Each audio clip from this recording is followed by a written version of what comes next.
Fue un jueves por la tarde, y el sol ya no pegaba tan fuerte en las ventanas de la oficina de Marcelo. Su despacho siempre se sintió un poco frío, con esos muebles modernos y ese escritorio de cristal inmenso.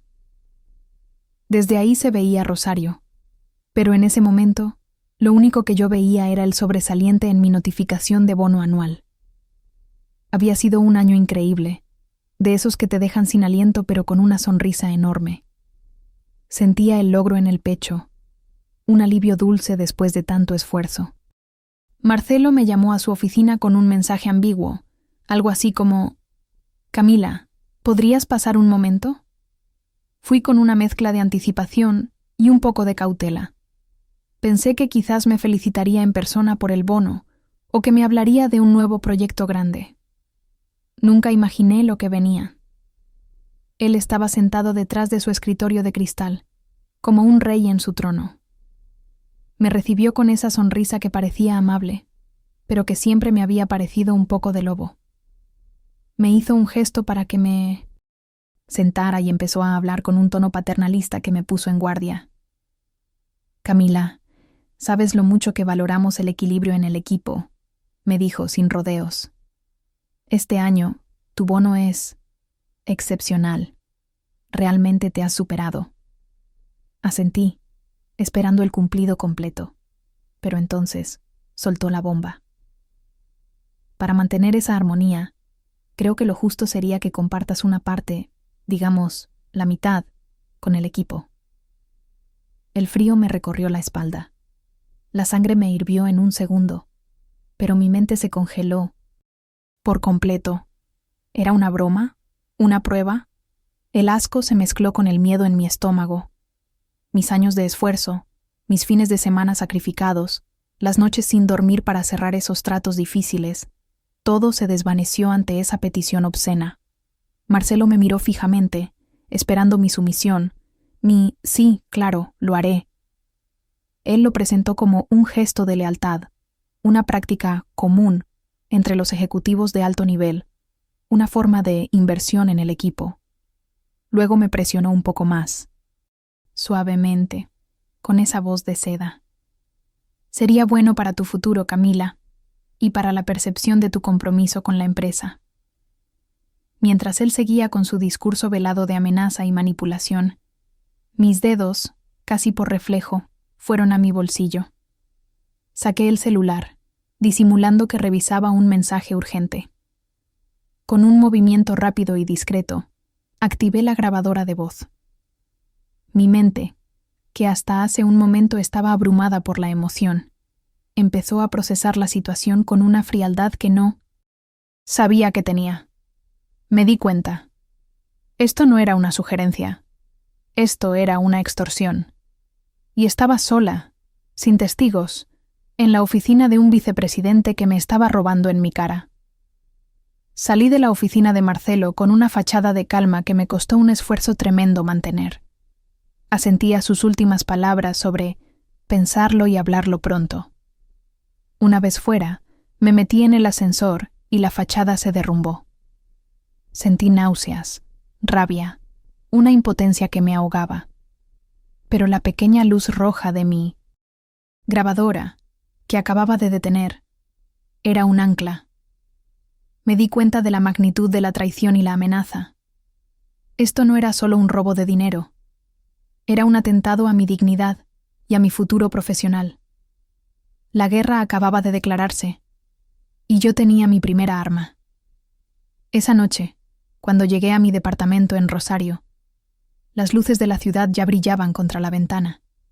Me senté en el sillón, con la mirada perdida en el reflejo, y saqué el teléfono. Los auriculares puestos, reproduje el audio. Una y otra vez. La voz de Marcelo, clara y concisa, exigiendo la mitad de mi bono, era un eco venenoso que me taladraba los oídos. Cada palabra era un puñal, reafirmando la injusticia, el descaro. La herida era profunda, personal. Me sentía vulnerable, engañada. Era como si la compañía, esa a la que le había dado todo, me acabara de mostrar su peor cara. Una cara que no conocía o que no quería aceptar. Mi mente empezó a viajar al pasado, como si el audio fuera la puerta a todos esos recuerdos. Me vi a mí misma, recién llegada a la empresa, llena de entusiasmo, con esas ganas de comerme el mundo. Recordé las horas extras incontables, los fines de semana trabajando en casa para adelantar proyectos, los clientes difíciles que, con paciencia y estrategia, logré convertir en casos de éxito.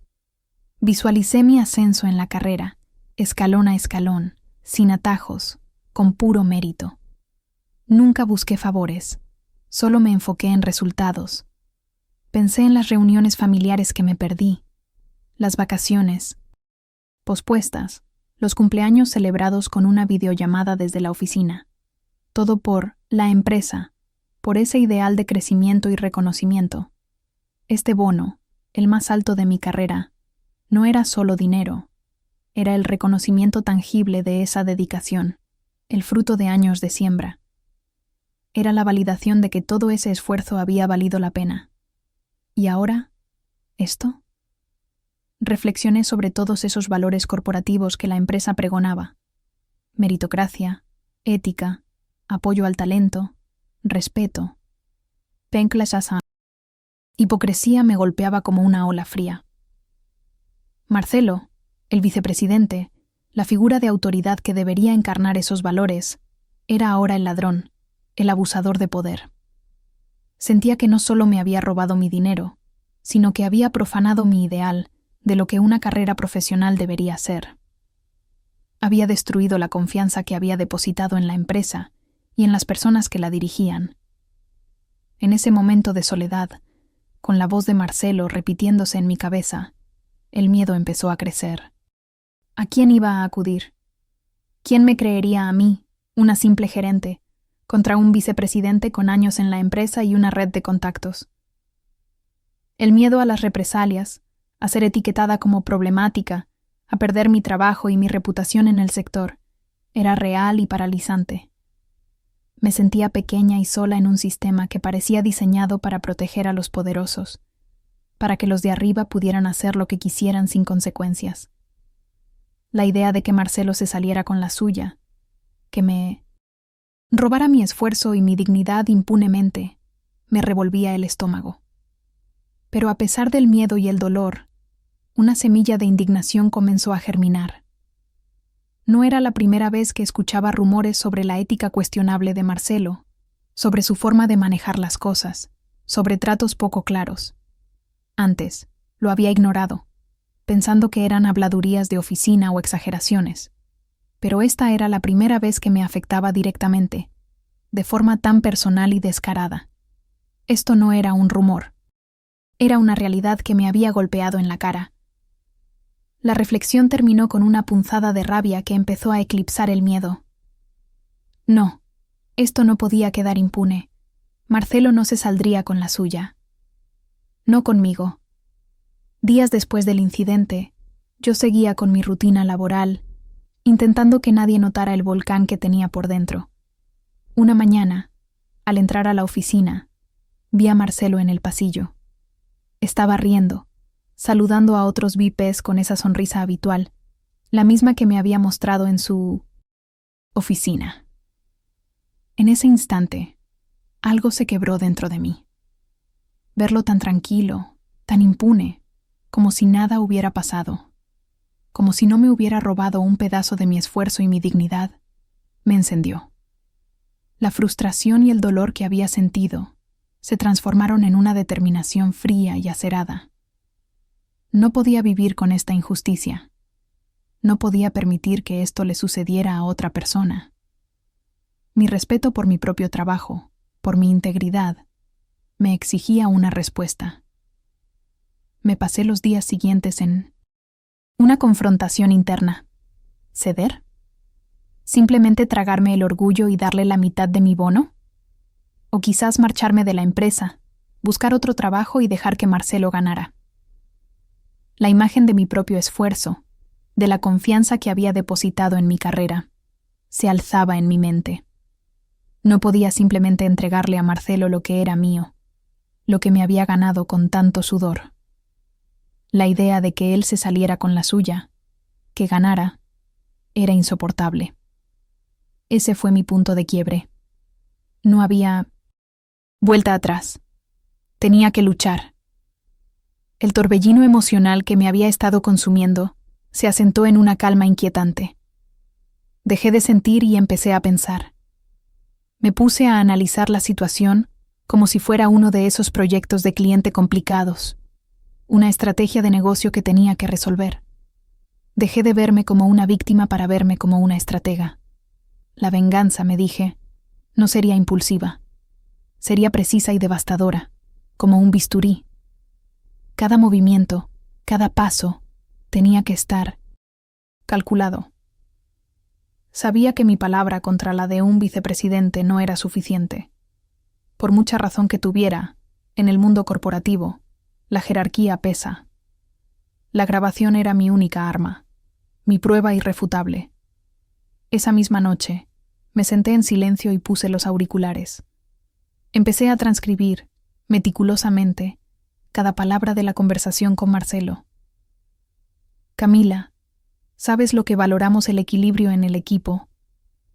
Para mantener esa armonía, creo que lo justo sería que compartas una parte.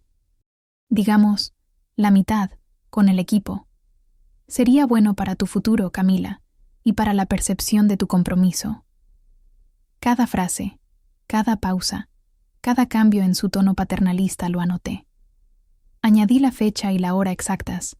Fue un trabajo tedioso y doloroso, revivir ese momento una y otra vez. Pero cada línea escrita solidificaba mi determinación. Ese documento se estaba convirtiendo en mi escudo y mi espada, en la prueba irrefutable que necesitaba. Cuando terminé, miré la transcripción. La firmé digitalmente. La decisión estaba tomada. No había vuelta atrás. Esto no era un acto de rabia ciega. Era un acto de justicia premeditada. Sentía una punzada de miedo por las consecuencias, por lo que podría pasar, pero esa sensación fue rápidamente sobrepasada por una extraña oleada de empoderamiento. Estaba lista para contraatacar, no para destruir por destruir, sino para restablecer el equilibrio, para aplicar la ley donde Marcelo creyó que no existía. Él había subestimado a Camila Martínez, y eso iba a ser su mayor error. El ambiente en la oficina se había vuelto sutilmente tenso. O quizás era yo la que veía el mundo de otra manera. Yo seguía con mi rutina, trabajando diligentemente, pero ahora observaba a Marcelo con una nueva perspectiva. Era como un cazador que estudia a su presa, buscando sus patrones, sus debilidades. Necesitaba conocer cada rincón de este juego, si quería tener una oportunidad. Mi primera tarea fue la estrategia silenciosa de recopilación. Necesitaba entender cómo funcionaban las cosas por dentro, los canales de denuncia de la compañía. Así que, con mucho cuidado, empecé a investigar. Me metía en la intranet en momentos en que nadie estaba pendiente. Leía los documentos sobre el código de ética, la política de tolerancia cero ante el acoso o la extorsión. Me familiaricé con el comité de cumplimiento, quiénes lo formaban, cómo se suponía que debía proceder una denuncia. No quería dejar huellas digitales directas, así que usaba recursos anónimos o discretos para obtener esa información. No iba a arriesgarme. Mientras hacía todo esto, empecé a observar a mis compañeros.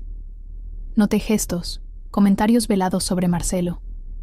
Había un ambiente de desconfianza generalizada hacia él. Pequeñas frases, miradas que se cruzaban. Empecé a recordar cosas que había escuchado por ahí, rumores sobre su ética.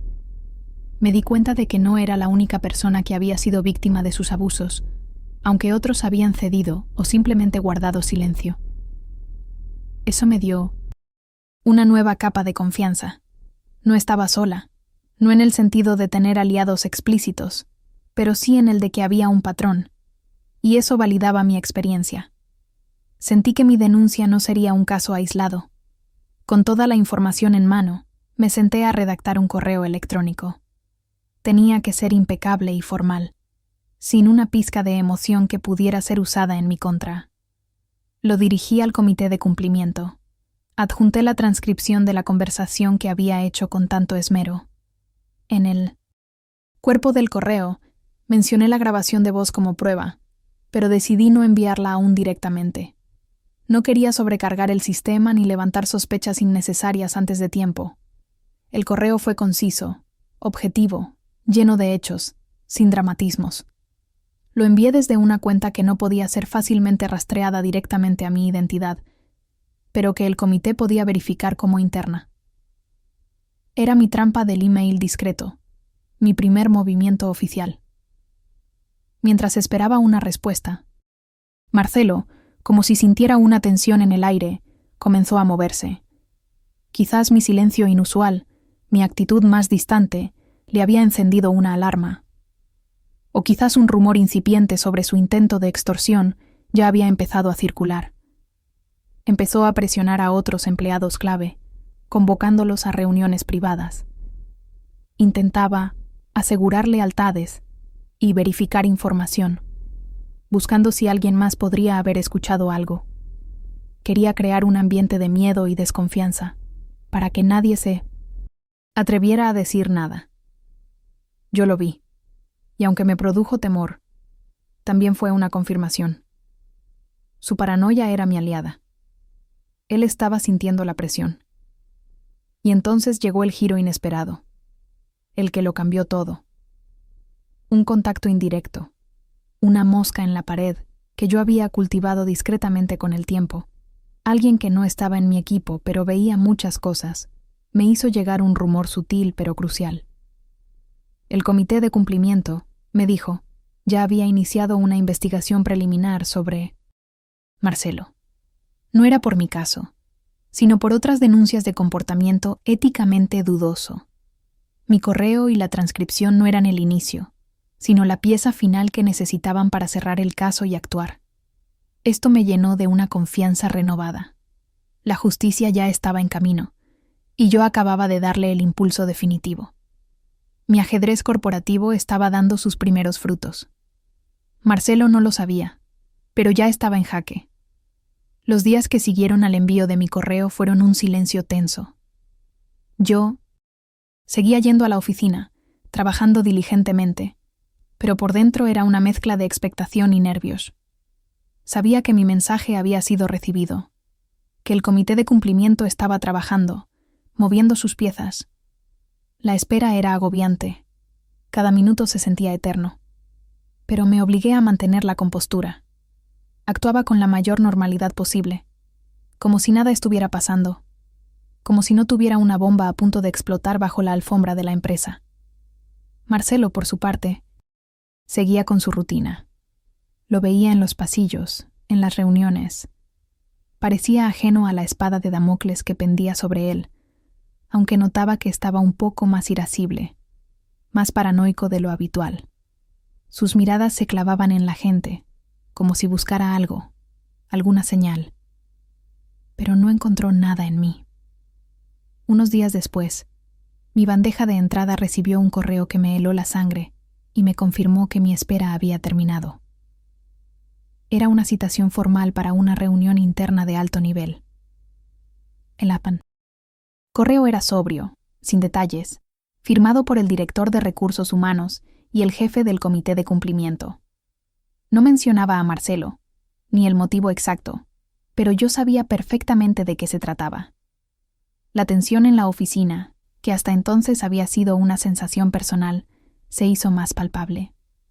Los rumores empezaron a circular, aunque la mayoría de los empleados desconocían la razón real de tanta agitación.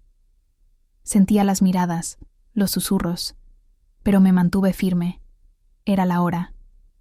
La escena principal se desarrolló en una sala de juntas de alta seguridad, en uno de los pisos más altos.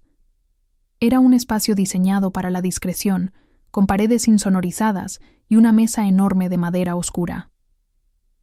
Estaban presentes el CEO de la compañía, el director de recursos humanos, el jefe del comité de cumplimiento y un abogado corporativo. Y luego, Marcelo y yo. El ambiente era gélido, formal y cargado de una expectación que casi se podía tocar. Entré con la cabeza bien alta, intentando controlar mi respiración. Marcelo, inicialmente, entró con su arrogancia habitual, esa sonrisa de lobo que ya me conocía. Pero al ver a tantos ejecutivos de alto nivel, su expresión cambió. Se dio cuenta de la gravedad de la situación. Su rostro se puso ligeramente pálido. El jefe del comité de cumplimiento abrió la reunión de manera muy formal, con un tono serio que no dejaba lugar a dudas. Explicó el propósito de la investigación, una revisión sobre el comportamiento ético de un miembro del equipo directivo. Mis ojos se encontraron con los de Marcelo por un instante. Su arrogancia se había evaporado por completo. Luego, sin preámbulos, el jefe del comité se dirigió a mí. Camila Martínez, ¿podría confirmar la veracidad de la transcripción que nos envió en su denuncia? Mi voz, aunque sentía un temblor por dentro, salió firme y serena. Sí, confirmo que cada palabra de esa transcripción es fiel a la conversación que tuve con el señor Marcelo. La mirada de Marcelo se clavó en mí, llena de una mezcla de rabia y sorpresa. Pero el verdadero golpe, el que lo dejó sin aire, llegó a continuación. El jefe del comité continuó. Y para corroborar esa transcripción, hemos recibido una grabación de audio de la conversación. El clímax llegó entonces. Un asistente, que estaba en un lateral de la sala, se acercó a una pequeña consola y ante los ojos de todos reprodujo el audio. La voz de Marcelo, clara y concisa, resonó en la sala. Camila, ¿sabes lo que valoramos el equilibrio en el equipo?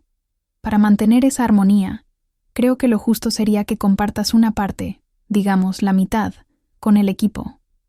Sería bueno para tu futuro, Camila, y para la percepción de tu compromiso con la empresa.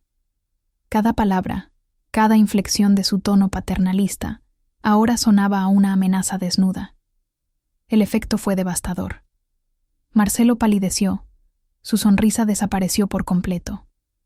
Sus ojos se abrieron de par en par en un shock incrédulo y horrorizado. Sus labios temblaban, intentando formar una palabra que no salía. El CEO, con el ceño fruncido, escuchó atentamente. Su expresión se endurecía con cada palabra que salía del vicepresidente. La trampa se había activado, y Marcelo había caído. Y yo, Camila Martínez, estaba ahí para verlo. El silencio en la sala después de que el audio terminó fue denso, pesado, solo roto por la respiración agitada de Marcelo.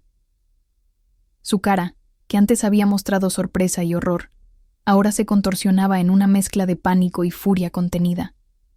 Intentó balbucear algo, cualquier cosa. No, esto es un malentendido, una broma. Camila, sabes que yo... Sus palabras eran un revoltijo de negaciones y excusas patéticas. Pero no había lugar para dudas. La evidencia era irrefutable. El jefe del comité de cumplimiento interrumpió sus intentos, con una calma que lo hacía aún más intimidante. Mencionó brevemente cómo las investigaciones previas del comité ya habían documentado patrones de comportamiento éticamente dudoso por parte de Marcelo, y cómo su intento de intimidar a otros empleados clave en los últimos días, asegurando lealtades, solo había reforzado la imagen de su conducta abusiva. La mentira se le caía a pedazos. Vi cómo su expresión pasaba del pánico a una furia impotente, una rabia que no podía desahogar. Era la caída de un titán, y yo estaba ahí para presenciarla. El CEO, que había permanecido en silencio hasta ese momento, tomó la palabra sin titubear. Su voz era grave, decidida, sin rastro de emoción, pero con una autoridad innegable. Miró a Marcelo directamente a los ojos. Señor Marcelo, su conducta es inaceptable. Ha violado flagrantemente el código de ética de esta empresa y ha cometido lo que, según nuestros asesores legales, es un delito de extorsión. Cada palabra era un martillazo. No hubo apelación posible. Por lo tanto, le comunicamos su despido inmediato por causa justa. Adicionalmente, la compañía iniciará un proceso legal interno para denunciar esta extorsión ante las autoridades correspondientes. Su acceso a los sistemas será revocado de inmediato y deberá abandonar las instalaciones en compañía de seguridad. Marcelo intentó protestar de nuevo, pero el CEO le hizo un gesto al abogado, quien ya tenía los papeles listos. La sentencia era inapelable. En cuestión de minutos, se acabó. Él, el gran vicepresidente, estaba fuera. La noticia del despido de Marcelo se propagó como un reguero de pólvora por toda la empresa. No pasaron ni un par de horas antes de que los susurros se convirtieran en conversaciones a media voz y luego en comentarios más abiertos. Hubo de todo. Sorpresa, claro, porque nadie se imaginaba que un VP caería de esa manera. Pero también mucho alivio. Sentía las miradas sobre mí. Sabía que muchos se preguntaban qué había pasado, si yo había tenido algo que ver. Me mantuve digna y profesional, como si fuera un día más, aunque por dentro sentía una mezcla de euforia y agotamiento. Me limité a mi trabajo, a las reuniones que tenía, sin dar pie a chismes. Pero notaba una silenciosa satisfacción en los rostros de algunos compañeros, sobre todo de aquellos que quizás habían sufrido en silencio alguna de las actitudes de Marcelo. En los días siguientes, el departamento comercial fue sacudido por una reestructuración de liderazgo. Fue rápido y necesario. La empresa no podía permitirse que se dudara de su ética. Se enviaron comunicados internos, enfatizando los valores de la compañía y el compromiso con un ambiente de trabajo justo y ético. Lo más importante para mí fue que se implementaron nuevas políticas de denuncia anónima y de protección a los denunciantes. Ya no sería tan fácil para un Marcelo hacer de las suyas. El ambiente en la oficina, aunque todavía se estaba recuperando del shock, empezó a respirar un aire diferente, un aire de mayor transparencia, de seguridad. La gente se sentía un poco más libre, menos pisoteada. Era un cambio que se notaba, aunque fuera sutilmente, en las conversaciones de pasillo, en las reuniones. La noticia de la caída de un vicepresidente por extorsión interna, y que había sido tras la denuncia de una empleada, no tardó en trascender los muros de la empresa. Rosario es una ciudad grande, pero el círculo tecnológico es relativamente pequeño. En poco tiempo, se convirtió en un tema de conversación en el sector. Era una advertencia clara para otros que quizás pensaban que podían salirse con la suya. Un precedente.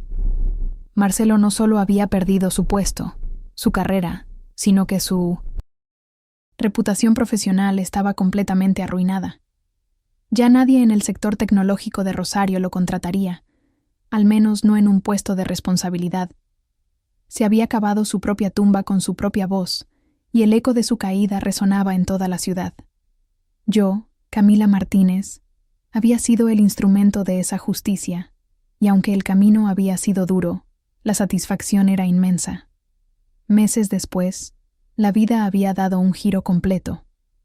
Aquí estoy, en mi nueva oficina, más grande, con vistas aún mejores a Rosario, donde el sol de la mañana entra por la ventana y lo ilumina todo. En el escritorio hay una placa nueva, con mi nombre, Camila Martínez, y un cargo de mayor responsabilidad. No fue un premio por mi denuncia, no. Esto fue el reconocimiento a años de trabajo, a mi talento y a todo el esfuerzo que, antes, quizás había quedado un poco opacado por la sombra de Marcelo. Había recuperado mi bono íntegro, sí, hasta el último centavo que me había ganado. Pero lo más importante es que había recuperado mi dignidad. La empresa, por su parte, había aprendido una lección valiosa, y yo, de alguna manera, me había convertido en un símbolo silencioso de ese cambio. Mi vida profesional había tomado un nuevo rumbo, uno que se sentía mucho más sano y transparente. Ahora trabajaba en un ambiente donde la ética y el mérito eran realmente valorados, donde la gente no tenía miedo de hablar o de hacer las cosas bien. Había encontrado una nueva energía, una pasión renovada por mi trabajo, libre de ese miedo constante y de la presión que antes me había ahogado. La experiencia, por dura que fue, me había hecho más fuerte, más sabia y, sobre todo, más consciente de mi propio valor. Ya no era la misma Camila que entró en esa oficina de Marcelo. A veces, mientras miro por la ventana, recuerdo ese incidente. No es con rabia ya, sino con una especie de calma. Me doy cuenta de que lo que hice, lo que algunos podrían llamar venganza, para mí no fue un acto de malicia. Fue un acto de justicia pura y dura. Marcelo, en su arrogancia, en su forma de creerse intocable, subestimó dos cosas: el poder de la verdad y la resolución de una mujer que se negaba a ser una víctima. Él, sin saberlo, cavó su tumba con su propia voz. Esa frase se ha convertido casi en un mantra silencioso para mí. Mi plan, que parecía simple al principio pero que resultó ser brillante en su ejecución, demostró que la inteligencia, la paciencia y un poco de astucia pueden derribar al más poderoso, incluso cuando parece que tiene todas las de ganar. Esta historia, la mía, no es solo sobre un bono o sobre un ascenso. Es sobre la valentía de enfrentar el abuso de poder, de no quedarse callado cuando sabes que algo está mal. Es sobre la importancia de tener pruebas, de armarse con la verdad, y sobre el impacto enorme que una sola persona puede tener cuando decide no callar, cuando se planta firme y dice, hasta aquí. Es una lección de ajedrez corporativo, donde el peón, con astucia y determinación, puede derribar al rey corrupto y cambiar el tablero por completo. Mira directamente a cámara, con una sonrisa serena y un brillo en los ojos. Y así fue como Marcelo aprendió que, en el ajedrez corporativo, hasta el peón más humilde puede volverse una reina si juega sus fichas correctamente. No subestimen el poder de la evidencia, amigos, ni el de la determinación de quien se niega a ser pisoteado. ¿Alguna vez se sintieron en una posición similar? Fueron víctimas de un abuso de poder en su trabajo y lograron darle la vuelta a la tortilla. Compartan sus propias historias en los comentarios, porque cada relato de justicia nos fortalece a todos. Denle like a este video si creen que la verdad siempre sale a la luz. Suscríbanse para más historias de café frío y venganza. Y activen la campanita para no perderse ninguna lección de justicia kármica. Recuerden, la venganza se sirve mejor, con una taza de café bien fría.